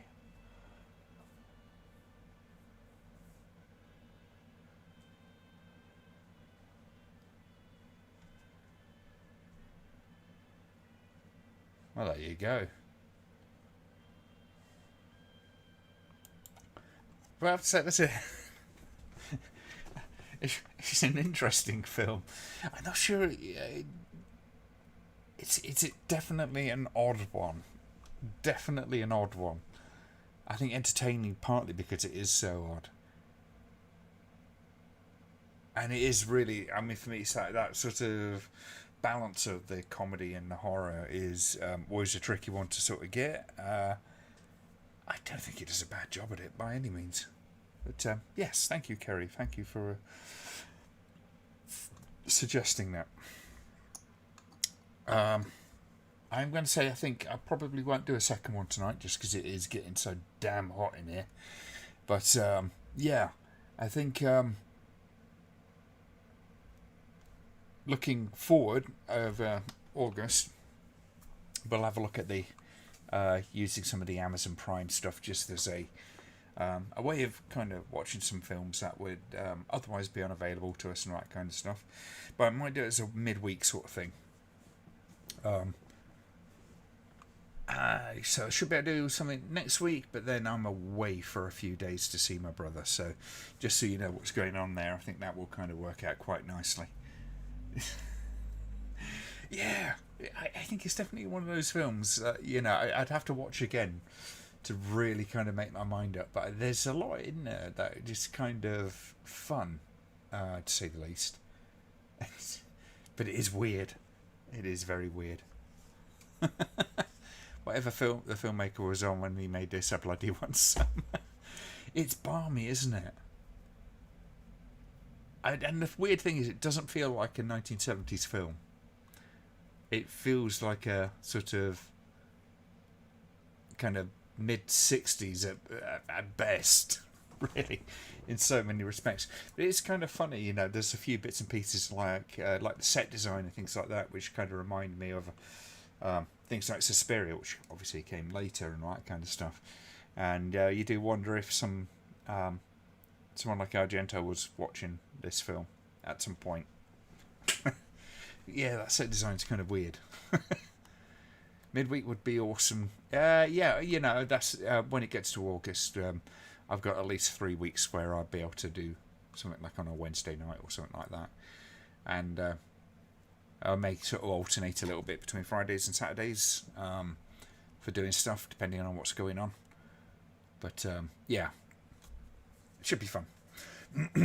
I've got so much work right now to try to kind of get all my video editing files to kind of get back in order and stuff again. I'm just hoping I don't have to remake intros too much more. Again, I'm hoping I can sort of just recover what I've got as best I can.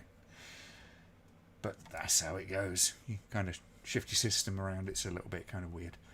Off to Twitter then. Excellent. Life Force was a weird one. I think it's on Prime, but I'm not entirely sure. Let's have a quick look. It might be a paid for one if it is.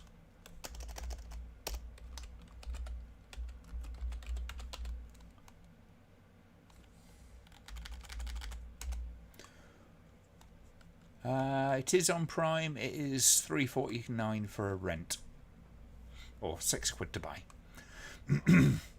Is the theatre still back open or still shut? We're not going to be doing anything till the new year. Is the long and short of it. At least nothing that the public will be kind of generally invited to, as far as I'm aware. I still don't have a theatre manager, so I can't. We can't really open the doors to the public. So my bosses, the people who run, basically are making the decisions for the place. I've got to get their act together and get some people in. because I need a theatre manager at the very least. Your cats have just come back in. Maybe they're critiquing the movie. Is that a euphemism? It could sound like one, couldn't it? But yeah, any of you who kind of like want to make suggestions and stuff like that, obviously remember about the Prime Video option, and we'll give that a go at some point in the not too distant. And there might be some really kind of bit more commercial, if you know what I mean, in terms of sort of like bit better known and that kind of stuff. Those kind of movies on there that we could do this with. I see that Arrow's got a Life Force Blu-ray out as well. It might be worth getting at some point.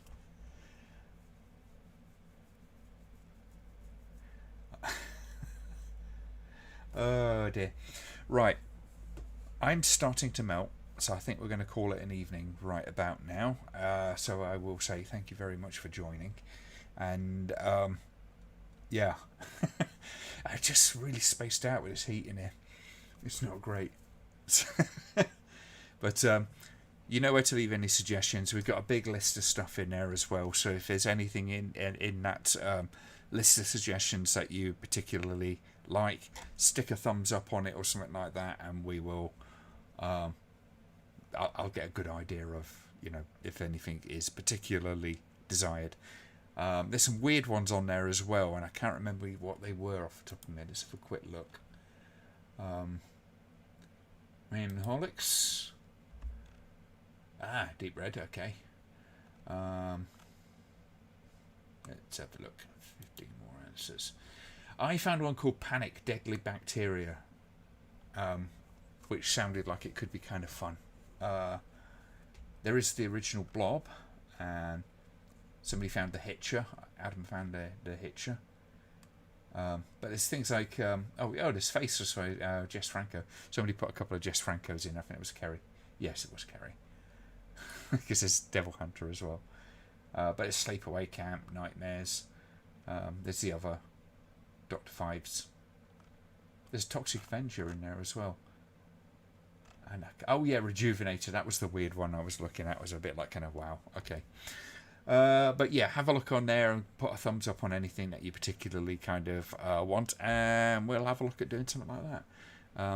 Plus, like I say, Prime Video, yada yada yada.